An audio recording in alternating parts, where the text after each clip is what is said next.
At the 2016 International Meeting on Simulation in Healthcare held in San Diego, California, we spoke to experts to get their view on medical simulation. We asked how healthcare professionals and educators interested in simulation can make a case for investing in simulation in their institution.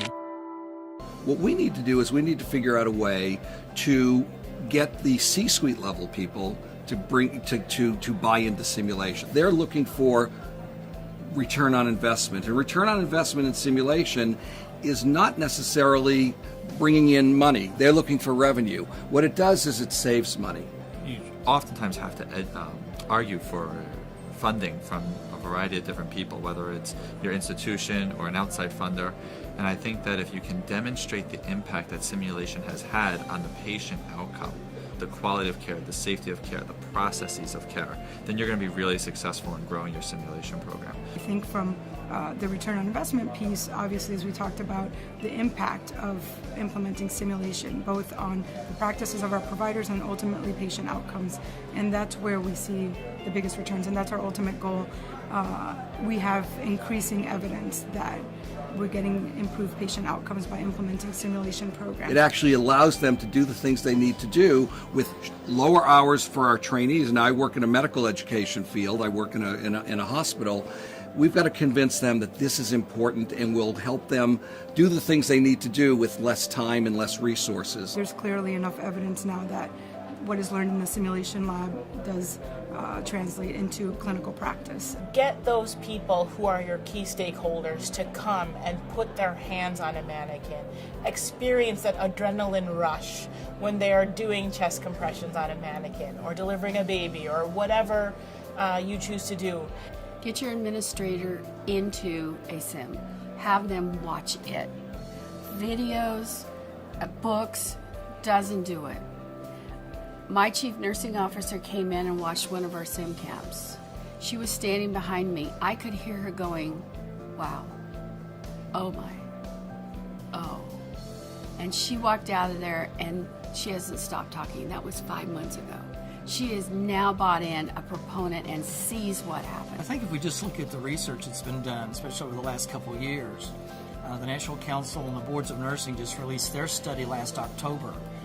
It was extensive in looking at how does simulation affect learning, and is it effective? The determination of their study was yes, it is, and that it is a good tool for learning, especially in looking at clinical type of situations. I needed to get my simulators in front of people. And it was so incredibly important to my advancement of simulation in my institution because all of a sudden, people from nephrology, people from surgery, people from OB said, hey, that's a really incredible tool. Over time, since it was a voluntary program, the Risk Management Foundation were following claims. And so they were able to identify those anesthesiologists that had participated in this sort of training and compare them to those anesthesiologists who had decided not to participate in it. And they were able to identify trends in decreasing number of claims for those anesthesiologists that had participated in the training.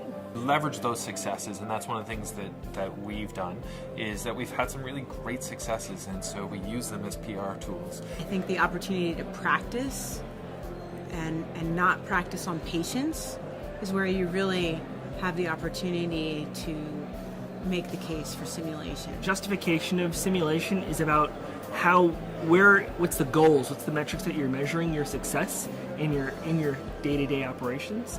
So for us, quality and patient safety really justifies what we do. At the end of the day, why are we here?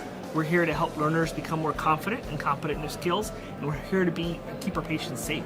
And it's ludicrous to think that people coming from separate backgrounds and that don't train together ever are going to come together and give the best care to patients. Simulation lets you do something special. It gives you that deliberate learning. It gives you feedback. So you know how people are going to react and act in certain situations. So if you have an issue, let's say at your hospital, your facility, or your organization, where there's a patient safety problem, you can confront your clinicians with that problem, find those who make those mistakes so they can learn. And it's not happening with real people. What's that worth? This is what simulation and debriefing is about. It's a learning strategy so that we can be safe to make mistakes on mannequins and not have to write the check by making a big mistake on a real person. Thank you for joining us. If you would like to hear more from the experts or would like to learn more about how simulation can meet your healthcare performance needs, please find us at www.lairdal.com or call us at 1-877-LAERDAL. Lairdal Medical, helping save lives.